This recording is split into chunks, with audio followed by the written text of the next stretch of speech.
An unfolding situation and the ripples are being felt on the diplomatic front as well. Now, Iran has blamed Israel for these targeted strikes. Iran's foreign ministry has called it mass murder and an Israeli act of terrorism. Now, as per Iran, the explosions violate all ethical and humanitarian principles as well as international law. So, Siddhant, clearly the Hezbollah backer, Iran, coming to Hezbollah's aid, even though it seems that the entire electronic infrastructure across Lebanon seems to be compromised. Well, look, Ayushman, the killings have happened. The Hezbollah commanders, medics have been targeted, no doubt about it. The pagers got compromised, then walkie-talkies, and now solar system.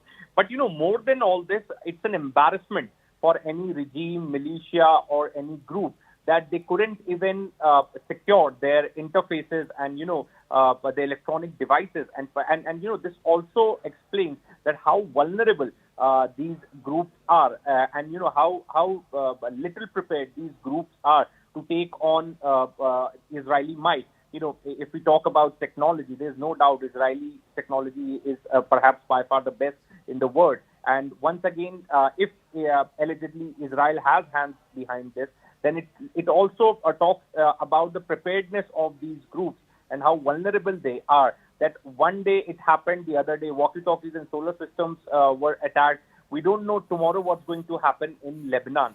So situation is bad and in fact out of control. It's out of control now for the government of Lebanon and in fact the Hezbollah militia as well. Even they are also doing the damage control. At the same time, they want to do the cover-up for the embarrassment that such kind of attacks have brought to Lebanon and Hezbollah. And this is the reason now Iran has come out, and as you rightly pointed out, the Iran's foreign ministry spokesperson has made the statement strongly condemn the fresh wave of Lebanon attacks, calling it an instance of mass murder and an Israeli act of terrorism, serious threat to peace and security in the region. And as I was previously pointing out also that there was aggressive diplomacy which was put in place last time around by US and the other partners to bring down the temperatures in the Middle East, especially when Iran threatened to retaliate after Ismail Haniyeh's killing. This time around, things have again escalated, especially the northern borders of Israel. We could expect new strategies being put in place by Israel, built up, and the other measures that Israel is going to take. So we could expect Lebanon to retaliate. Now, how Lebanon is going to, Hezbollah will retaliate, and in what form is something which would really be interesting to see, because they have also threatened the unique style of vengeance. This is what their Secretary General has said in a statement which has been released today.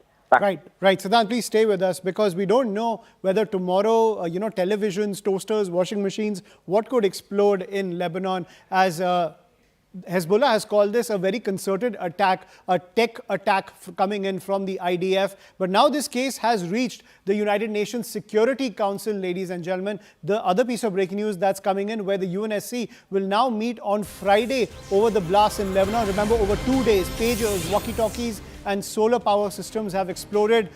Who knows what else might have been compromised inside Lebanon when it comes to these targeted attacks. The meeting has been requested by Algeria on behalf of the Arab states. So, Siddhant, it seems the Arab nations coming to Palestine's aid and trying to put some pressure on international forums like the United Nations Security Council.